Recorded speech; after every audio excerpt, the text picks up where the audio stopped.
আমরা কোনোদিন ঝগড়া করি না, কিন্তু করলে সারি আমরাও বলতে পারি।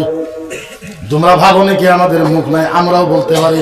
এই আমরা যদি 30 পারা কোরআন, আজ কোরআনের কথা কও, আমরা যদি 30 পারা কোরআন মুখস্থ করতে পারি, তোমাদের রামায়ণ গীতা ঋগ্বেদ যজুর্বেদ অথর্ববেদ সামবেদ আমরা 3 মাসে সাবায় পানি দিয়ে খায় হালাইতে পারি। আমরা খায় হালাইতে পারি, কিন্তু আমরা বলি না। এই ধরনের কিছু বাধাও আছে, এই জন্য বলি। এবার দূরত পড়ে আল্লাহুম্মা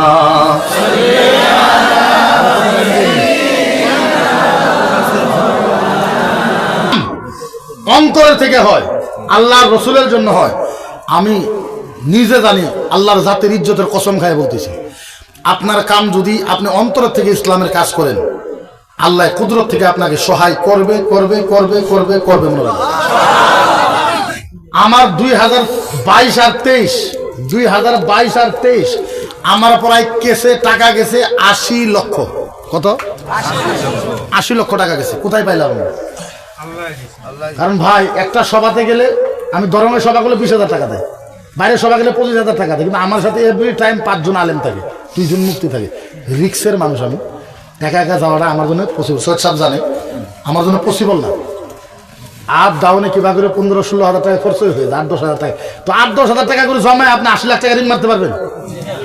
আল্লাহর জাতের কসম। আমার যেটা উকিল, আপনারা চিনবেন কিছু মানুষে, আমার উকিল হলো গুয়াহাটি হাইকোর্টের বিজন মহাজন, খুব বড় উকিল, হের থেকে বড় উকিল নাই টাকা নেওয়াতে, বিজন মহাজন। একটা কেসে হেরগুলো গেছি আমি বললাম কত টাকা লাগবে? হ্যাঁ বললো 22 লাখ। আমি আল্লাহর কাছে বললাম, আল্লাহ এই 22 লাখ টাকা কম থেকে দেবো আমি, 22 লাখ টাকা, তাও 2 দিনের ভিতরে 22 লাখ টাকা দেওয়া লাগে, আমার কাছে তো 10 টাকাও নেই, কোন তাই থেকে দিব? বিজন মহাজন বলতো ঠিক আছে আপনি কাজ করেন, হয়ে যাবে ইনশাল্লাহ টাকা। হাইকোর্টের থেকে বাইরে হয়েছি, আপনাদের শিলচর করিমগঞ্জের একটা এমএলএ ফোন করছে, আপনারা চিনেন সাজু ভাই, করিমউদ্দিন বরভূয়া। ও ফোন করছে, মুফতি সাহেব কোথায় আপনি? আমি বললাম হাইকোর্টের সামনে। বলে আপনাকে বদরুল ডাকে। কোনে? ডিসপুরে। ঠিক আছে, আমি একটু দেরি হবো, খানা খাইবো তারপরে যাবো, নামাজ পড়বো, খানা খাবো তারপরে। বলি ঠিক আছে আসো। খানা টানা খাই, নামাজ পড়ে আমি ডিসপুরে গেছি, আমার সাথে আর কিছু আলেম আছে।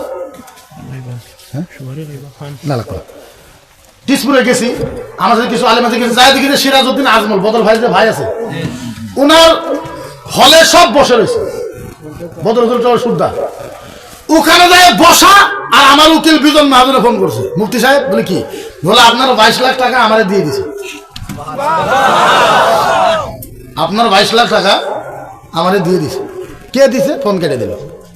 বদরুলের সাথে আলোচনা করে করে করে করে চলে আসলাম। যখন আসলাম তখন বদরুল করলে, মুফতি চিন্তা করে তখন তোমার টাকা 22 লাখ দিয়ে দিছে। না জমিয়তের কোনো সদস্য, না আমি ইউডিএফের কোনো সদস্য, না কোনো বদরুলের সাথে কোনো সম্পর্ক আছে, না আমার কোনো আছে। একটা জায়গা ধলাই নাকি ধুলাই কি কয়, ধলাই ঢলাই ঢলাই ঢলাই থেকে একজন মানুষ 5.5 লাখ টাকা আমার ফোন পে পাঠাই দিচ্ছে। আমি ফোন করলাম এই মানুষটার নাম্বারে যে আপনি মুখ 5.5 লাখ টাকা দিছে। বলে মই একটু দিলু, আপনি আপনার সংগঠনের নামত খরচ করিব। 5.5 লাখ টাকা একজনে দেয় এমনি?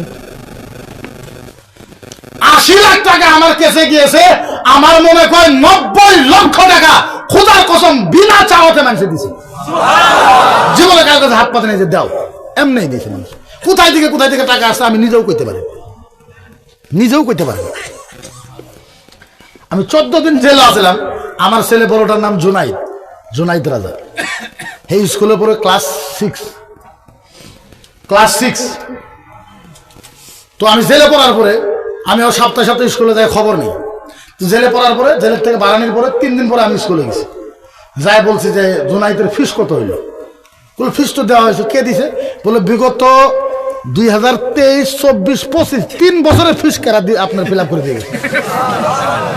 জেলে থাকা অবস্থা। আমি কত দিছে? বলে 74,000 টাকা দিয়ে গেছে। আমি জানি না, বলতেই পারি না, নামও নাই, অ্যাড্রেসও নাই, কিছু না। জুনাইদের নামে 23, 24, 25 3 বছরে 74,000 টাকা ফিক্স করে দিয়ে চলে গেছে স্কুলে। তাহলে বোঝা গেল, আপনি যদি লিল্লাহিয়াতের জন্য কাজ করেন, আপনার উপরে সহায় করলে আছে না নাই? জুড়ে সহায় করলে আছে না নাই? আমি ডিজিপিকে, আসামের ডিজিপি জেপি সিং সাহেবকে ডিজিপি অফিসে বলেছি যে দেখেন স্যার, আপনি যতই আমাকে খারাপ পান, আপনি একটা কাম করেন, গুয়াহাটিতে 2টা রুম দেন, টাকা আমি দেবো, ভাড়া আমি দেবো, পয়সা আমি দেবো, দুইটা রুমে, এক রুমের ভিতরে বামন থাকবে, পণ্ডিত থাকবে, পাদ্রী থাকবে, আরেক রুমের ভিতরে আলেম থাকবে, মৌলানা থাকবে, মুফতি থাকবে। আমরা বুখারী মুসলিম পণ্ডিতে করে পড়াইবো, আর পণ্ডিতেরা আমাদেরকে রামায়ণ পড়াইবে। ওরা যদি রামায়ণ পড়ায়, আমরা যদি বুখারী পড়াই, খোদার কসম আসামটা সোনার আসাম হয়ে যাবে।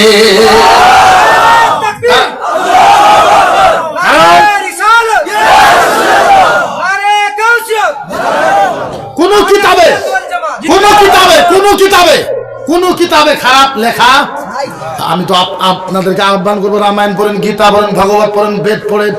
আপনারা যদি রামায়ণ গীতা পড়েন, খোদার কসম আপনাদের হিন্দু ভাইদের প্রতি মোহাব্বত বাইরা যাবে।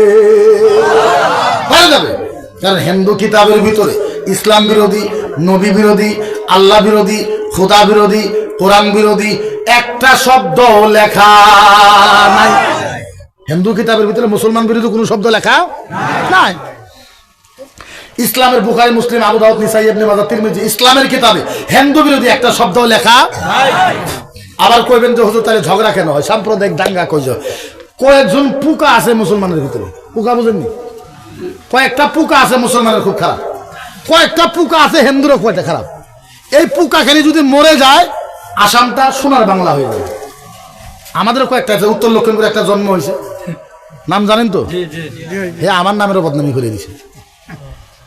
উত্তর লক্ষিমপুরে একটা আছে, ওদের একটা আছে সত্যরন। এরা যখন ধ্বংস হয়ে যাবে, আসামের ভিতরে হিন্দু মুসলমানের ভাইচারা জন্ম হয়ে যাবে, ভাইচারা। নাইলে কত হিন্দু ধর্মের কিতাবে আমরা সূরা ইয়াসিন পড়ি না নাই? কিসের টাইমে? বেশিরভাগ বিপদের টাইমে পড়ি, রহমতের জন্য পড়ি, রহমতের জন্য পড়ি, বিপদের জন্য পড়ি। ইয়াসিন ওয়াল কুরআনিল হাকীম ইন্নাকা লামিনাল মুরসালিন। আমরা সূরা ইয়াসিন তেলাওয়াত করি বরকতের জন্য, রহমতের জন্য, মুসিবতের জন্য সূরা ইয়াসিন পড়ি। ও মুসলমান হিন্দু ভাইয়েরাও সূরা ইয়াসিন পড়ে, ওরা সূরা ইয়াসিন পড়ে। পার্থক্য হইল আমরা পড়ি আরবি দিয়া, কি দিয়া? আমরা পড়ি আরবি দিয়া, ওরা পড়ে সংস্কৃত দিয়ে। কি দিয়ে পড়ে? ওম জয় জগদীশ হরে। আপনি মিলাইবেন, আমি কোয়ার পরে রেকর্ড করি। ওম জয় জগদীশ হরে, स्वामी जय जगदीश हरे, प्रभुए विधाताए ब्रह्मा दुष्णमा प्रभुए प्रभा जय सब प्रमनामा। ओम जय जगदीश हरे, धर्मय विधा ईश्वर नम परधा, अरे ईश्वर नम परधा, सनातन सनातन धर्मतम शाश्वत, सनातन धर्मतम शाश्वत ब्रह्मधर मानामा। ओम जय जगदीश हरे, भक्त भगवा स्वर्गीय नम दशना, अरे स्वर्गीय नम दशना, प्रभुए नातिश ब्रह्मा ईश्वर जगन्म ब्रह्मा जय सब प्रमनामा। ओम जय जगदीश हरे। सुबहानाल्लाह को हरे, आरो जोरे को हरे। আপনি পড়ে দেখবেন সূরা ইয়াসিন আর এদের মন্ত্রের ভিতরে তিল পরিমাণ পার্থক্য। আমরা যা পড়ি ওরাও তা করি। আচ্ছা দেখেন, একটা কথা কোয়া লাগে না, তথাপিও কই, পৃথিবীতে তো ধর্ম একটাই। ধর্ম কয়টা? ইন্নাদ-দীনা ইনদাল্লাহিল ইসলাম। চেঞ্জ করা হয়েছে, পরিবর্তন করা হয়েছে। যেরকম আমাদের ইবাদত হলো নামাজ। আমাদের ইবাদত কি? ইবাদত কি? নামাজ। নামাজের ভিতরে যদি আলহামদুলিল্লাহ না পড়ে নামাজ হবে? হ্যাঁ। ওদের ইবাদত হলো পূজা। পূজার ভিতরে যদি মন্ত্র না পড়ে ওদের পূজা হয় না। আমরা নামাজ কে পড়াই? ইমাম সাহেব। ওদের পূজা কে করায়? পণ্ডিত। Same to same, same to same. আমরা নামাজের ভিতরে আলহামদুলিল্লাহ পড়ি, ওরা আলহামদুলিল্লাহ পড়ি। ও ঈশ্বর জাবানুহা ভক্ত ভগবা দুষারে, প্রভু দশতম নামাদুহা মঙ্গল মূর্তি নামাদুহা। দেখুন দুর্গা পূজা যখন হয় বার করে দেখো। ও ঈশ্বর জবানো ভক্ত ভগবা দশহরে प्रभु दोषतम नमा दुहा मंगल मूर्ति नमा दुहा यशंबदेन दशहरे पर्द भगवान नमा दुहा दशम प्रभु दशा नमा मंगल मूर्ति नमा दुहा सुबहानाल्लाह कोहारे आरो जुरे कोहारे আপনি করে দেখেন তিল পরিমাণ ইধার উধার নাই। তাইলে আমরা কেন খারাপ পাইবো ভাই? হিন্দু ধর্ম আমাদের দরকার আছে খারাপ পাওয়া? আমাদের কিতাবে যা আছে ওর কিতাবে তাই আছে। আমরা কই কুল হু আল্লাহু আল্লাহু লাম ইয়ালিদ ওয়া লাম ইয়াকুল লাহু, আল্লাহ কয়জন? আমরা কই একজন। ওরাও বেদের ভিতরে কয়েছে একম বিদিতম নামায় পরভা একম ব্রহ্মম নামায় পরমাথা ভগবানম দুষ্যায় নামা প্রভু নামা ঈশ্বরে ব্রহ্মায় দশতম নামা একম ব্রহ্মম নামায় পরমাথা ভক্ত ভগবানম নামা সাহা দুষ্যায় প্রভুয়ে নামা নামা হরদম পাপম নামায় প্রভুয়ে নামা একম ব্রহ্মম নামায় পরমাথা দুষ্যতম নামায় ভগবানম প্রভুয়ে নামায় একম ব্রহ্মম ব্রহ্ম। সুবহানাল্লাহ। আমরা কই মূর্তি পূজা হারাম, কোরআনে আছে হাদিসে আছে। মূর্তি পূজা কি? ওরা বেদের ভিতরে কইছে নাতিস্পার্থী মাস্তি ভক্ত ভগবানম নামা প্রভু নাতিস্পার্থী মাস্তি ঈশ্বরে জবায়ে প্রভু দুষ্যতম প্রভুয়ে নামা নাতিস্পার্থী মাস্তি ভক্ত ভগবানম নামায়ে প্রভা নাতিস্পার্থী মাস্তি দশায় নামায়ে প্রভু নামা নাতিস্পার্থী মাস্তি। এই কি কথা? আমাদের কোরআন হাদিসে যা আছে ওগুলোর ভিতরে তাই আছে। এখন কহারে না কিছু মান কথা, এই জন্য কহারে না। এখন পণ্ডিতেরা দেখছে কে রে আমাগর থেকে তো হেগর মুক্তি ভালো পড়ে, হ্যাঁ আমাগর থেকে তো হে পণ্ডিত বড়, হে তো বেশি পড়ে। এখন জ্বলন এটা সেইটা, বাকি কিচ্ছু না। 18 বছর পর্যন্ত মুক্তি বসে। কত বছর? আসে মাইছি 12 বছর। 18 কত হইল? 30 বছর থেকে কোরআন হাদিস রিসার্চ করি আজকের তারিখ পর্যন্ত আলহামদুলিল্লাহ তফসির ভালো মতন করতে পারি না। ইমানদারি কসম। আপনি কবেন এত বড় মুক্তি পারেন না? হ্যাঁ পারি না। কয়টা তফসির জানেন আপনি? এর নাম সূরাতুন নূর আলহামদুলিল্লাহকে বলা হয়, সূরাতুল দুয়া, সূরাতুল রাস, সূরাতুল মুগিরা, সূরাতুল ফাতিহা, সূরাতুল শিফা, সূরাতুল হেদায়া, সূরাতুল কানায়া, সূরাতুল হামদ, সূরাতুল সানা, সূরাতুল নাহ, সূরাতুল কান, সূরাতুল শিফা, সূরাতুল নূর, সূরাতুল ফাজিলা, সব আলহামদুলিল্লাহ নাম। কয়টা তফসির করবেন আপনি? 30 বছর রিসার্চ করে আলহামদুলিল্লাহ তফসির পারি না। হে 3 মাস মন্দিরে থাকে আইএম পণ্ডিত। আমি বলছি রামায়ণকে এই ঘন্টাগুলো কবো নয়। আমি গীতার প্রথম শ্লোকটা গুলো মই না জানি। তুই কি এর পণ্ডিত? তুই মরে যাও, কচু গাছ 5 টাকায় মরে যা, তুই পানিতে ডুবে মরে যা তুই। হে কই আমি পণ্ডিত। হ্যাঁ ভণ্ড যখন ভাঙায় দেওয়া হইলো, এই যে আমার পিছনে হেরা লেগে গেল, এমন শত্রু আরম্ভ হয়ে গেল। আচ্ছা বলেন, যা পৃথিবীর মানুষে পারে না তা পারে কে? আরো জোরে কোন তা পারে কে? আমরা তো বহুত বলতে পারি, বলি না বলি না, বলার দরকার নয়। কিন্তু একটা কথা মনে দুঃখ, এটি আমার লাশ কথা, মনে খুব দুঃখ। আপনি চিন্তা করুন, সরকার জারি হোক ভাই, আমি কি খাইমো, আমি কি কিনদিম, আমি কি করবো, এটা তো আপনি কোনো বন্ধু করতে পারবেন? এই ভাই আপনি কি পিনবেন, কি খাবেন, এটা মানা করতে পারবেন? এটা কি কথা হইলো আপনি কোন? হ্যাঁ আপনি গরু খান খাইতে পারবেন না, অমুক খান খাইতে পারবেন না, ওইটা খান খাইতে পারবেন না। কেন ভাই? তোমার ধর্ম তুমি ফলো করো ভাই, আমার ধর্ম আমাকে ফলো করতে দাও। এটা কি কথা ভাই? হ্যাঁ আমরা মুসলমান ভাই, কোরআন হাদিসে জায়েজ দেওয়া হয়েছে। আমি তো 10টা বলে দিতে পারবো না, 10টা বলে দিতে পারবো, কিন্তু দুশ্মনী আমাদের সাথে কি? গরু খাই, গাই গরু খাই, কোরআন এটা খাওয়া যাবে না, আমাদের মা হয়। আমি তো ফতুয়া দিছি যে গাই গরু খাও না। আমরা বলছি ঠিক আছে গাই গরু খাবো না, বলদ গরু খাই না, বলে হেলেও খাইতে পারবো না। বলে কে? বলে আমরা ভগবান। গাই খাওয়াবো না ভগবান, গাই খাওয়াবো না মা, বলদ গরু খাওয়াবো না ভগবান। কদিন পরে ছাগল খাবেন, বলে আমরা মাসি হয়, খাইতে পারবো না। তারপরে মুরগি খাবেন, কবে না না একটু আমার পেহি হয়, খাবো না। তো আমরা খাই মুকুন কচু, হ্যাঁ কিছু তো একটু খাইবার দে, করে না দিব না। আমি বললাম দলিল দে, খাওয়া ভগবান হয়, মাও হয়, তোর বাপ হয়, তোর চাচা হয়, তোর জেড হয়, দলিল দে। দলিল নাই। আমি বললাম তুই ভুল। ঋগ্বেদ, যজুর্বেদ, অথর্ববেদ, সামবেদ, সামবেদের 2 নম্বর অধ্যায় 3 নম্বর গোষ্ঠলের ভিতরে স্পষ্ট ভাষায় লেখা আছে ভগবানম নামা ঈশ্বরে প্রভু নামা ভক্তি ভগবানম রাম রামায়ণ দশা প্রভু ভক্তি সর সাদশম নামা প্রভু নামা। আমি কইলাম তোমার সামবেদের ভিতরে লেখা আছে, তোমার ভগবানে কইছে যারা গরুর গোশত বেশি করে খাইবো ভগবান তার ব্রেন বাড়াই দিব। ভগবানে কই খায় এরা কই খায় না, ভগবানের কথা মানে না। চিন্তা করো চিন্তা করবা, হ্যাঁ এমনও মানুষ ভগবানের কথা মানে না, ভগবানে কই খায় এরা কই খাব যাইতে। এদের সাথে আমাদের করে কি লাভ আছে? কোনো লাভ আছে? কথা কোনো লাভ আছে? কিন্তু আমি আপনাদেরকে লাস্ট একটা কথা কই, আমি ওয়াজের থেকে 11টা বাজে লাস্ট একটা কথা একটা বিদায় হবো। আপনাদের কাছে আমার একটা আবদার থাকছে, মানবেন? কথা কই মানবেন? ইনশাআল্লাহ ইনশাআল্লাহ। আজকে ডাকছেন আসছি, আমি আপনাদের তো কিছু দিতে পারবো না, এটা ফাইনাল।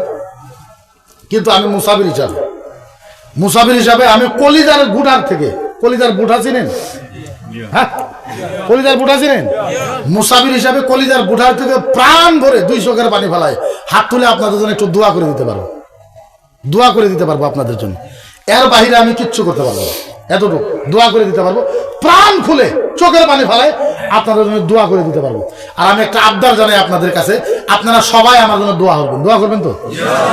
আর যদি কোনোদিনও শুনেন যে মকিবুল মুফতির কিছু হয়েছে, যাবার তো অনেক দূর, যাবার না হলে দোয়া করবেন তো? দোয়া করবেন ইনশাল্লাহ, দোয়া করবেন। কারণ জানি না হায়াত মউত কুল্লু নাফসিন যায়কাতুল মাউত। আমি আমার পরিয়ালও বলে, আমার 2টা বাচ্চা আছে, 2টা ছেলে, বিবি আছে, মা বাবা আছে।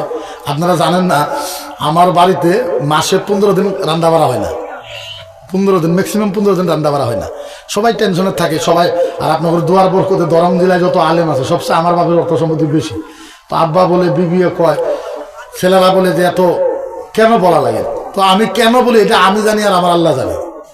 কে জানে? আমি জানি, আমার আল্লাহ জানে। বিবিকে বলেছে, বিবি বেশি সময় তো তোমারে দিতে পারলাম না, কিন্তু আল্লাহ যাতে ইনশাল্লাহ দেয়, আমি তোমাকে ইনশাল্লাহ আল্লাহ জান্নাতে সময় দেবো ইনশাআল্লাহ।